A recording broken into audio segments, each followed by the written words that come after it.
Vocês já estão sentados e fazem muito bem. Imagino que estejam despertos, atentos, interessados naquilo que vamos aqui falar esta noite. É uma temática que nos pode envolver a todos. É uma temática que, pelo menos, temos alguém próximo a quem podemos, depois de sair daqui, se calhar levar alguma chega, alguma sugestão, alguma indicação, alguma opinião mais informada a partir daquilo que serão as teses, não iria tanto por aí, mas daquilo que serão as ideias que vão aqui ser deixadas por especialistas, gente com larga experiência e com formação nas mais variadas vertentes que estão ligadas a esta temática da obesidade. É verdade que é algo que está muito ligado aos hábitos modernos. É verdade que as civilizações mais avançadas ou mais adiantadas naquilo que é vulgarmente conhecido como desenvolvimento, se calhar são aquelas que têm mais erros neste tipo de coisas e que levaram a que estejam, de facto, muito mais metidas nesses problemas.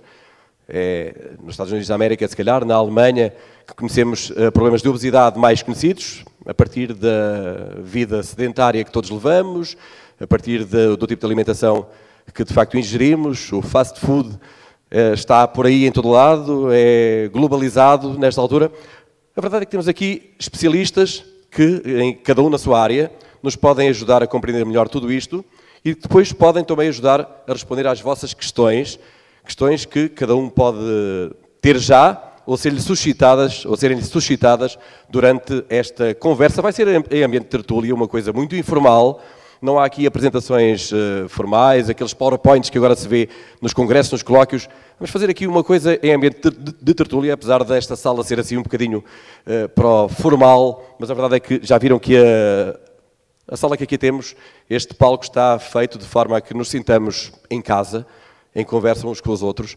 E, de facto, tendo aqui estes especialistas, Joana Mascarenhas, nutricionista, Quintino Aires, psicólogo, Miguel Castelo Branco, médico, Romeu Mendes, fisiologista do desporto, Patrícia Pinto, mestre em Ciências do Desporto, e depois estes dois ex-concorrentes, mãe e filho, do Peso Pesado da SIC, um programa que trouxe esta questão da obesidade a outro nível àquilo que é a comunicação social em Portugal, a Ana Paula e o Rodrigo Santos, aqui estão também connosco, para darem o seu testemunho pessoal, para nos dizerem um pouco daquilo que foi essa experiência, da forma como se sentem hoje e como se sentiam antes.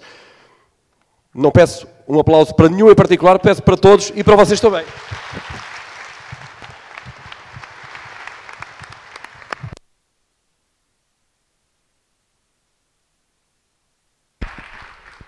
E a verdade é que se pudermos, este microfone está um bocadinho diferente, se pudermos desfazer aqui alguns mitos, daquelas coisas que se ouvem dizer vulgarmente sobre a obesidade ou a questão dos gordinhos. O gordinho é habitualmente uma pessoa bem disposta, diz-se, quando emagrece fica com o ar muito mais apagado, muito mais cinzento. A verdade é que eu já estive ao jantar a olhar ali para a Ana Paula e para o Rodrigo e vejo-os com um ar bem alegre. Depois, aquelas questões que têm a ver com, por exemplo, a obesidade e a sexualidade. De que forma é que uma pessoa obesa se vê com o seu corpo e se relaciona com o seu parceiro, ou se vê com uma imagem e se sente uma pessoa atraente ou não. São questões que têm a ver com tudo isto, mas depois podemos passar inclusivamente para as questões fiscais, para as questões que têm a ver com o nosso sistema, que faz com que o IVA para a prática desportiva seja igual ao IVA de qualquer coisa de luxo. É algo estranho, certamente, mas podemos conversar um bocadinho sobre tudo isto.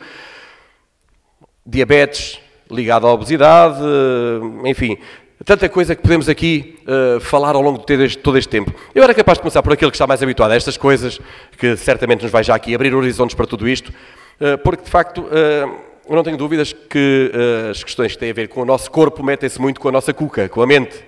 E então, Quintino Aires, psicólogo, será a pessoa que nos pode aqui começar esta temática. Pode pegar no microfone que deve estar aí ao seu lado, ligar para a frente.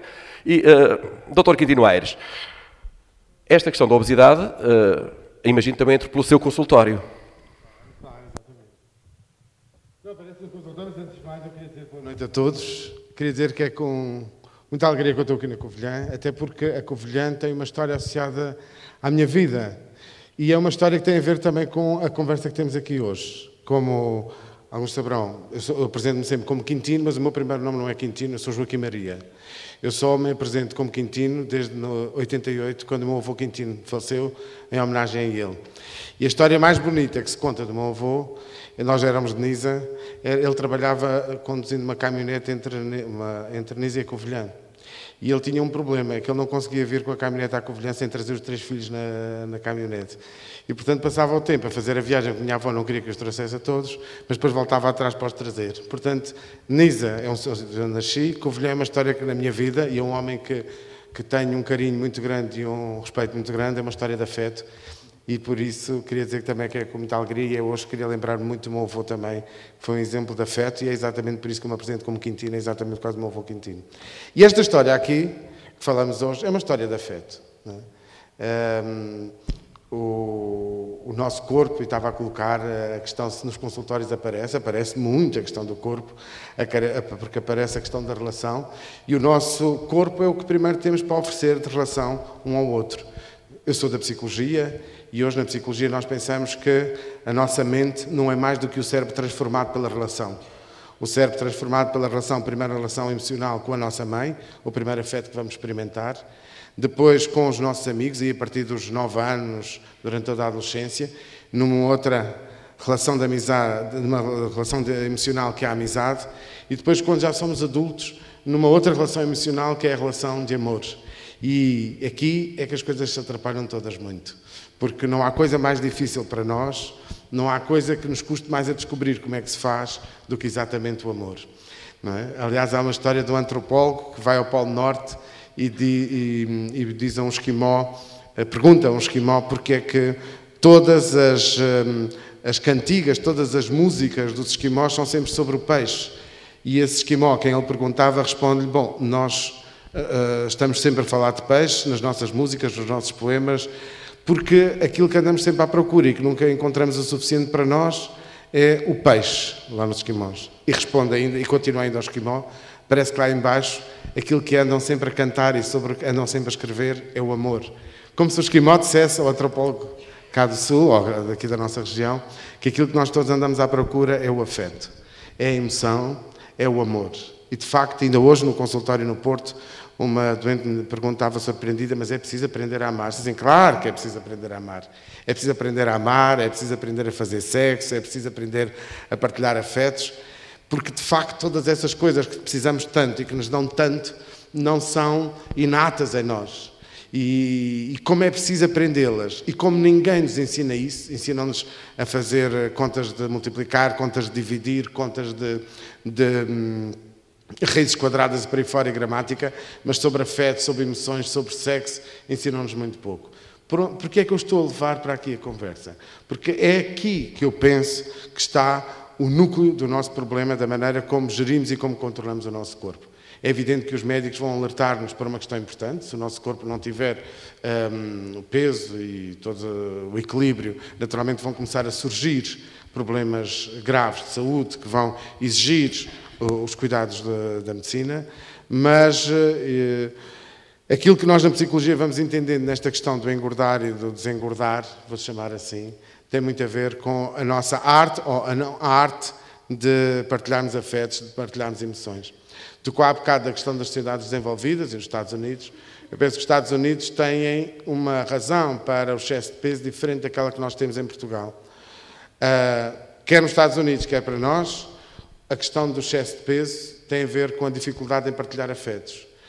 Mas nos Estados Unidos... É que ao mesmo tempo, desculpe só esta parte, não é interrompê-lo, não é de dizer-lhe já para parar, é só dar esta chega por aquilo que é a imagem que nos passa, porque vemos muita televisão, muito cinema, muitas séries dos Estados Unidos, e é a mesma sociedade em que vemos comer as batatas fritas com o ketchup e os hambúrgueres e as pessoas a fazer jogging. É verdade, é verdade. Mas depois vemos uma população, mas repare que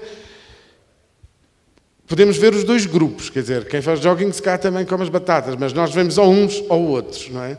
Porque, de facto, quando nós falamos de uma sociedade, falamos no geral, nunca falamos de cada um dos elementos de lá. Mas ia a dizer que se nos Estados Unidos a dificuldade da fé tem a ver com a imaturidade relacional daquele povo, um povo que conseguiu importar cientistas brilhantes da Europa e, portanto, consegue uma capacidade de inventar e de produzir ciência fantástica, mas que tem uma incompetência brutal no que diz respeito a desenvolver a capacidade de pensar o outro, consciencializar o outro. Portanto, quando tem que oferecer o corpo ao outro, isto no sentido relacional, vão falhar muitas vezes aí. Nós em Portugal temos outro problema, é que nós em Portugal não temos esta dificuldade de desenvolver o nosso desejo pela relação, aliás temos toda a nossa música e temos o fado sempre a lembrar-nos disso, mas depois temos um bloqueio na expressão das nossas vivências afetivas, amorosas e sexuais, que é assustador, e isso vemos no consultório com uma frequência muito grande. E, portanto, a partir daí temos essa dificuldade, naturalmente, que as questões do corpo também se atrapalham. Obrigado, Dr. Quirino Edes. Já voltaremos a falar ao longo desta sessão, desta conversa, desta tertúlia, em que vamos abordar tudo isto. Daqui a pouco vou passar para o outro lado, para o outro extremo deste palco, para mãe e filho que aqui estão connosco e que foram participantes no Peso Pesado, nesse reality show da SIC. E já vamos perceber como é que as coisas se passaram, sobretudo como é que eles se sentem hoje e como é que se sentiam antes. Mas quis subverter aqui um bocadinho aquilo que são as apresentações iniciais deste tipo de sessões, dar um bocadinho a volta, não cheguei a identificar cada um. Eu acho que nem cheguei a falar no nome da Patrícia Pinto, que é mestre em Ciências do Desporto. Falei, ainda bem, se não era um lapso, mas que estava agora retificado. O Romeu Mendes está aqui ao meu lado, é fisiologista em exercício. O Dr. Miguel Castelo Branco, médico, com uma prática longa aqui na Covilhã particularmente, e então o Quintino Aires já está apresentado, mas agora sim vou chamar aquele que se lembrou de tudo isto e que representa a coletividade de cultura e recreio numa cidade e num concelho em que as coletividades de cultura e recreio, o associativismo, tem tido sempre muito a ver com aquilo que é a vida diária desta sociedade. Chamo aqui o José Horta, presidente da direção do Grupo Educação e Recreio Campos Melo. Venha aqui, por favor, porque foi ele que imaginou esta sessão e que sentiu a necessidade dela.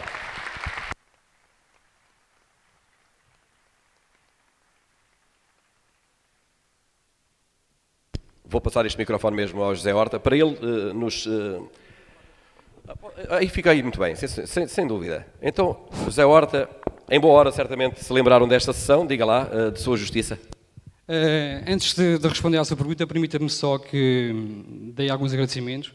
Queria agradecer à Câmara Municipal da Covilhã pela cedência deste espaço que nós aqui estamos hoje. Queria agradecer também a todas as empresas que de alguma forma nos patrocinaram para que tornasse possível esta tertúlia.